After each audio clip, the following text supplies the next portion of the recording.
we've been joined by our good friend of the podcast and previous guest, Mr. Colin Ager from HEB.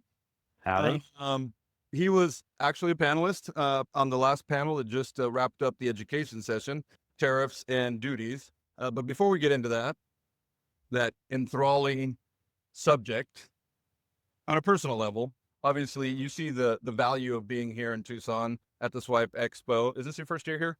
No, I was at the expo last year, so second time for me. It's situated in a really beautiful part of the country. Tucson's super great, super pretty, and a wonderful facility. But yeah, as a regional grocer and a category manager for HEB, I've been giving a little bit more attention to some of the smaller regional shows lately. We have Viva in Texas.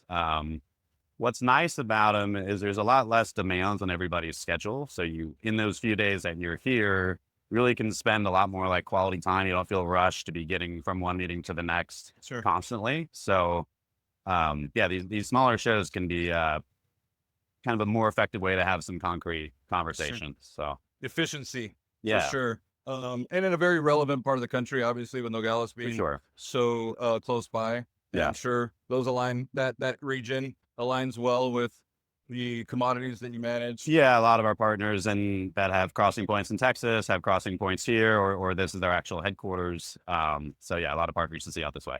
So it sounds like a no-brainer. As far as the education component, you were just on the panel for Tariffs, tariffs and yeah. duties. I think we've heard a lot about tariffs and duties, still a lot of unknowns. Anything that maybe some of your fellow panelists shared with you that was a particular surprise?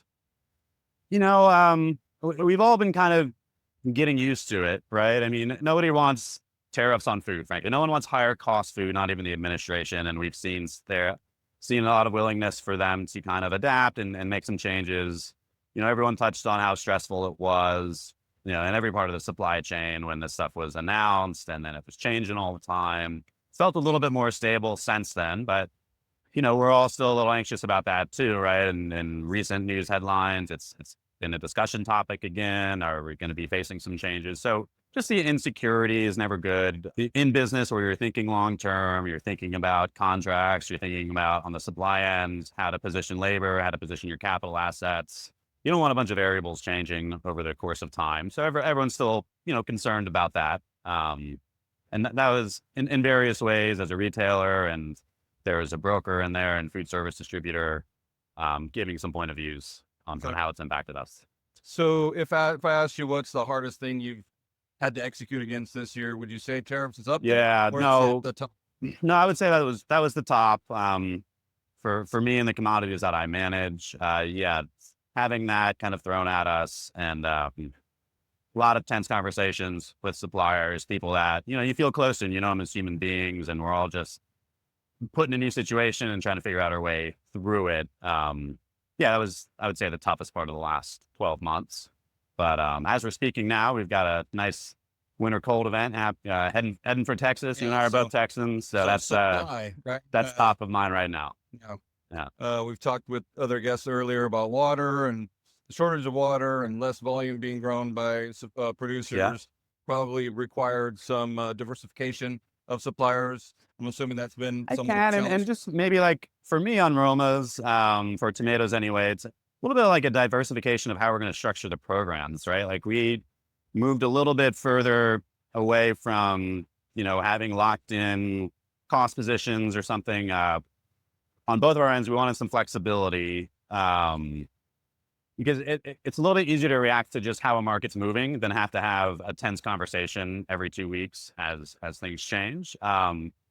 But you can't just quickly change supply. We can't just all pull out of Florida. That's complete impossibility. So no, supply is not dramatically different of who we're working with or where it's coming from. But you like you said, there is less, right? Yeah. So tariffs are funny. It can sometimes be a lagging cost input, and that's what we're seeing on tomatoes. But if duties stay in place and there's less in the ground and less people crossing, it's going to eventually be something that's flowing through and making produce more expensive.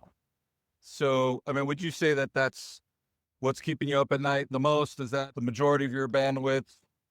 figuring out how to avoid service interruptions, product, Well, we all have as you're in the industry for a while, you have experience dealing with that. I'm fortunate to feel like I've got some really good partners who are together. We can try to take a long-term view, and the value for both of us of having a 10-year relationship is much higher than who's over who for a month in a PO transactional way.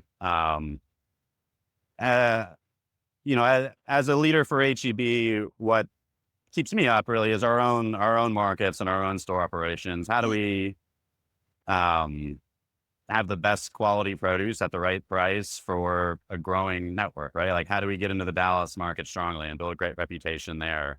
But at the same time, like, one thing that makes HEB different is we're here to serve all Texans. That's our mission, right?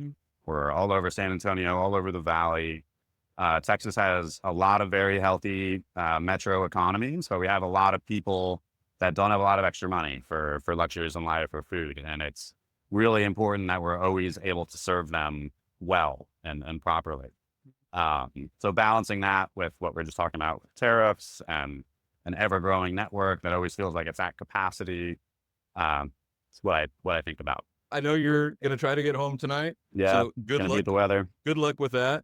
I might be driving if my flight gets canceled again. So if your flight gets canceled, it's going to be a road trip. Right. Yeah. Or maybe even a convoy. All right. As long as we can stop at a Buc-ee's. For sure. Well, Colin, thanks for your time. Bet, Ed. Thank you for being here. Thanks for the insight. And as Colin said, don't miss SWIPE Expo now 2027 next year, since you're not here now. It's a great event and in a beautiful part of the country. So we'll see you again soon. Thanks for watching.